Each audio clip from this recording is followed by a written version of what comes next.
பகவத்கீதையில் 5வது சாப்டரில் 7வது ஸ்லோகம்.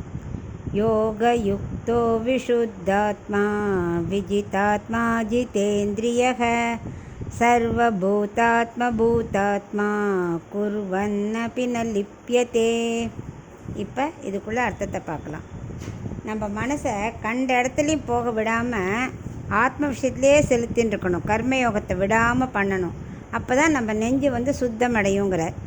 அதாவது நம்ம உடம்பு வெளியில் உள்ள அழுக்குக்கெல்லாம் குளித்து சரி பண்ணுற மாதிரி மனசை எப்படி சுத்தப்படுத்துறது? ராகத்வேஷம், காமக்ரோதம் இதை மாதிரி எல்லாம் நம்ம மனசை அழுக்கு மாதிரி படிஞ்சுடுறது. அதை சுத்தம் அடைகிறதுக்கு என்ன பண்ணணும்? விருப்பு வெறுப்பு, சுக துக்கம் எல்லாத்தையும் சமமாக நினைக்கணும். அதெல்லாம் விட்டுறணும். மனசை போட்டு குழப்பின்றே இருக்கக்கூடாது. எல்லா ஆத்மா சமங்கிற எண்ணம் வரணும். முதல்ல எல்லாரோட இதுக்குள்ளேயும் ஒரே ஆத்மா தான் இருக்குது அப்படின்னு நினைக்க நம்ம மனசு சுத்தமாயிடும். இதுக்கு ஒரே வழி என்ன?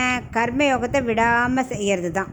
செய்யும் இது பகவானுக்காகங்கிற ஞானத்தோடு செய்யணும் அப்படின்னு சொன்னார் இல்லையா? அதை மாதிரி செஞ்சுட்டே இருக்கணும். இதுக்கு ஒரு எக்ஸாம்பிள் சொல்கிறார். எப்படின்னா, இப்போ ஒரு வீட்டில் ஒருத்தன் ஆற்றுக்குள்ளே இருக்கான். வாசலில் ஒரு பெரிய பாறாங்கல் இருக்குது. அதை நகர்த்த முடியல.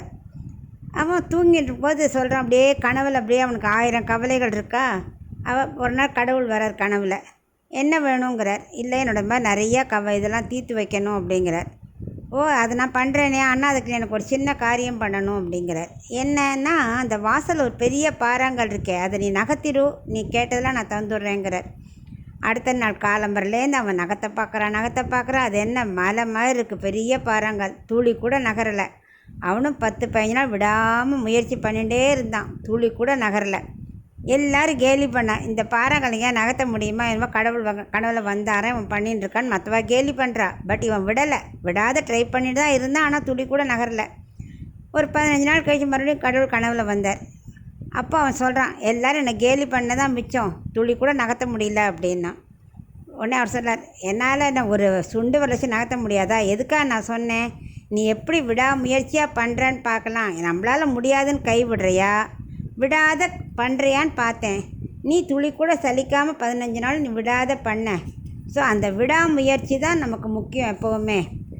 அந்த கான்சன்ட்ரேஷன் உனக்கு அதுலேயே இருந்து பார்த்தியா? பகவான் சொல்லியிருக்கார் நம்ம செய்யணும், எப்படியான்னு நகர்த்தணும்னு நீ செஞ்ச பார்த்தியா? அதுதான் முக்கியம். அந்த விடாமுயற்சியை தான் எல்லோரும் பாராட்டணும். நம்மளால் முடியாது அப்படின்னு போகக்கூடாது. இது மாதிரி நீ பண்ண என்ன ஆகும்? மனசு வேண்டாத விஷயத்துலேயே போகாது, உயர்ந்த விஷயத்துக்கு போக ஆரம்பிச்சிடும். மனசு அப்போது நீ கிளியராகிடும், சுத்தமாகிடும். இந்திரியங்கள்லாம் நம்ம கட்டுக்குள்ளே வந்துடும். எல்லா ஆத்மா சமங்கிற எண்ணம் உயர்ந்த நிலை வந்துடும். அப்போ பாவங்கள் நீங்கிடும். நீயா பாவத்தை போக்க வேண்டாம். இது தானாகவே இப்படி பண்ண பாவங்கள்லாம் நீங்கிடும். தேகமே ஆத்மாங்கிற பயமும் போயிடும் அப்படின்னு இந்த ஸ்லோகத்தில் அவனுக்கு விளக்குறார்.